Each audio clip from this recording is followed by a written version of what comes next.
this weekend, but they fell an inch short in game 256. Although Omar Ruiz, they're comfortable in that building.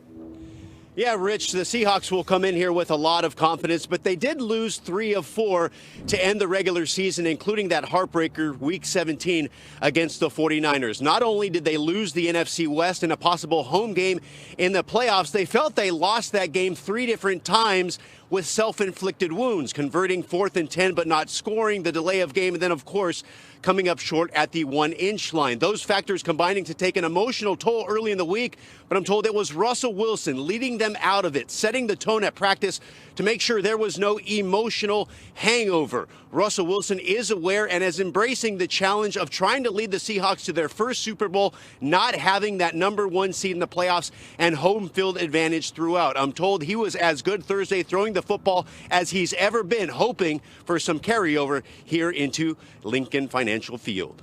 Back to you, Rich. Well, Omar, last year was the only time since coming off the campus at Wisconsin that Russell Wilson made the playoffs and didn't advance at least an extra game in it. He was one and done last year by Dallas. This year we'll see what happens in a postseason world in which the only player with more quarterback wins, passing yards, passing touchdowns, or offensive touchdowns in his career in the postseason, that would be Tom Brady. So, gentlemen, take it away on Russ's future in this month. Okay, Irv, before I toss to you and say, hey, how far can Russell Wilson take the Seahawks in the postseason? I want to know how far Kurt Warner can walk before somebody makes fun of him with these socks. What do you mean? I got awesome socks. I'm the best sock guy out there. They do, and they match well with pocket square and everything. You look great, Kurt. You look great. But also a man that looks great is Russell Wilson. And I believe, listen, let's be real here. Russell Wilson can take this team as far as he wants to take them, and you know where he wants to take them is to another Super Bowl. This dude he has 4 fourth-quarter comebacks. That ties him for first in the NFL. And he has 5 game-winning drives. Those are the areas that you cannot count out Russell Wilson. All you have to do, Coach Kurt, keep this game close and give it to him late in the game. You know you only get 15 seconds for this block, and you talked about my socks. Go ahead. I don't believe it. But you're exactly right. I mean, Russell Wilson has played in 13 playoff games, and only one loss that he's had has been by more than 1 possession. That's what this team does. And you look at the way the road is paved out for them. They go into the Eagles, who are all beat up. They beat them earlier in the year in Philly. They can win that game. Then, if things play out as we think, everything to seed, they go to San Francisco. I mean, we already beat San Francisco one time in San Francisco when we should have beat them a second time. So we're feeling really good about that. And then I think about probably the frozen tundra.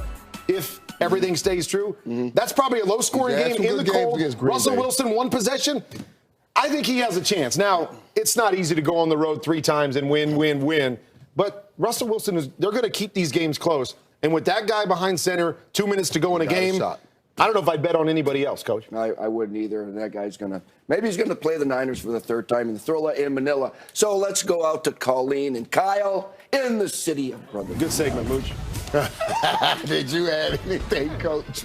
Thank you. All right, so look, Kyle, listen, the Seahawks, they're dealing with some injuries. So are the Eagles at this point. And it's like, well, the injuries haven't been a problem this far, so why are they going to start now? You think the injuries are going to end up catching up to them? Maybe for some other team in some other town, Colleen, but here's the thing. All these guys, these Greg Wards, Boston Scotts, Perkins, these guys have been playing for over a month now. This whole winning streak has been them. It's not like they're plucking them off the bench for this game. I just feel this way, like this is a new season. The fantasy titles have been given out. The Pro Bowl rosters have been named. If you look at the top receivers right now this year, Julio, Chris Godwin, Devontae Parker. Do you know what those guys are doing today? They're sitting on the couch watching Greg Ward Jr. play a football game. I mean, that's a wild thing, but it's true. Right. I know. And listen, per our Mike Garafolo, we got Zach Ertz playing today. You got Miles Sanders coming back. Jalen Mills is going to be okay on the other side of the ball. But when Brandon Brooks went down last week, the Eagles were missing 7 of their 11 offensive starters from week 1. That is a ton. And I think the Brandon Brooks injury kind of went under the radar a little bit because I think that might be for them the biggest one to overcome. All the skill position players, they get the attention and everything because those are the big names. But this is a big deal with Lane Johnson out. That's the entire right side of the offensive line. But you know what? Nobody I've talked to in Philly, they don't care. Everybody believes that they're winning, no problem today. It's a funny thing. Me too. This doom and gloom Philly thing, I think that thing died when the Philly special was completed. Everybody I've talked to, guys in the room, does anybody think that maybe Russell Wilson wins this today? Anybody? He's a very good player, guys. There's none of that. The taxi drivers just say, no, we got this. They don't care who's playing. I had an Uber driver from Syria who was an Eagles fan, and he was like, oh, absolutely, the Eagles are going to win. No problem? So listen, Syrian Uber drivers have our back. That is right. That's right. So we shall see today what happens on the field. But, guys, get comfy because we're not going anywhere. There is plenty more to come on the show and right here from New Wave Cafe in Philadelphia. Sarah, Saints fans would like to recall the last time these two teams played each other in that building. They won the NFC Championship game against Favre. Take it away on today.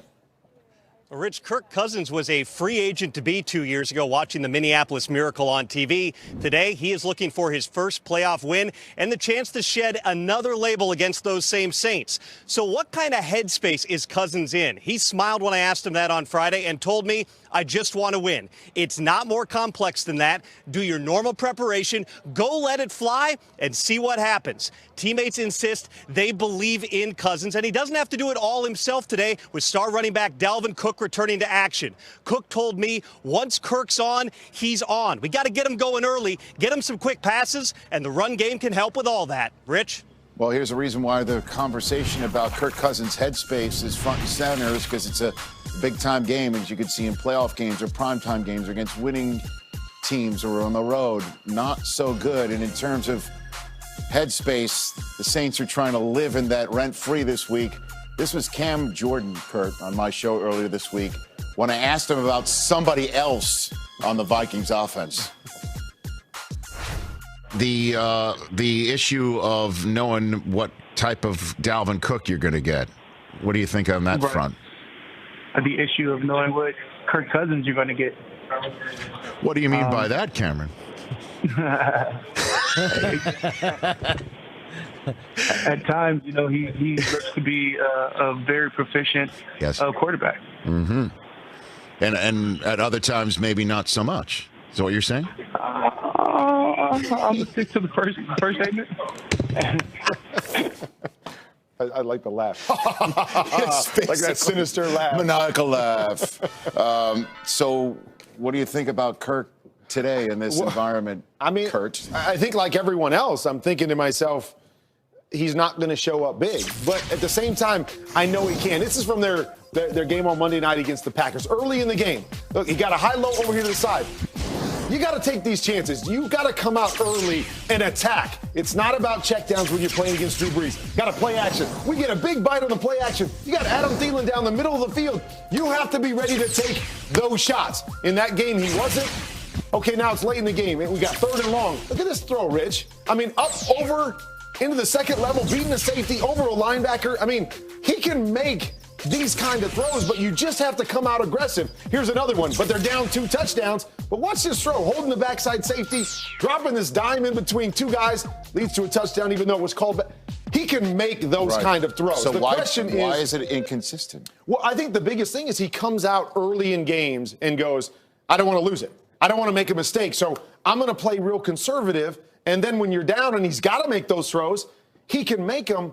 But against Drew Brees, you can't do that. You can't wait and see what the game is what's going to play out in the game before you play aggressive. You got to come out swinging. If you lose the game for your team, you lose the game. But you cannot wait in that dome against Drew Brees, or this thing's going to be over quickly. Certainly, but Dalvin Cook is supposedly back and healthy after being out the last couple of weeks. We'll see that does help. As for the Saints' perspective, Steve Wyche has been holding down that fort for a couple days. Steve? Hey, Rich, to piggyback off of your interview with Cam Jordan and what Kurt just said, the Saints, they want to put this game on Kirk Cousins. Now, they know the Vikings wide receiver crew and Kyle Rudolph, the tight end, are tough to defend, but cornerback Marshawn Lattimore said the secondary wants all the smoke. He said on the back end, we win or lose games for this team. When we've lost, we haven't played well. When we've won, that's when we've played well, so they want the game to come on them. And again, that 4th best rush defense, they think they'll be able to stop Dalvin Cook. They want it on Cousins. And the Saints, they get back safeties Von Bell and Marcus Williams today. So for more on this game, let's send it back to you guys in Mooch and Irv. All right, thanks, Steve. So, Michael, I ask you now, who will have the advantage in this big game? Their offense right here. Yes. Or their defense? This offense is off the chain right now, playing the way they are playing. Drew Brees had an incredible December, and that dude right there had an incredible season, period, breaking the record. I mean, he averages 105 yards in the playoffs right now. The only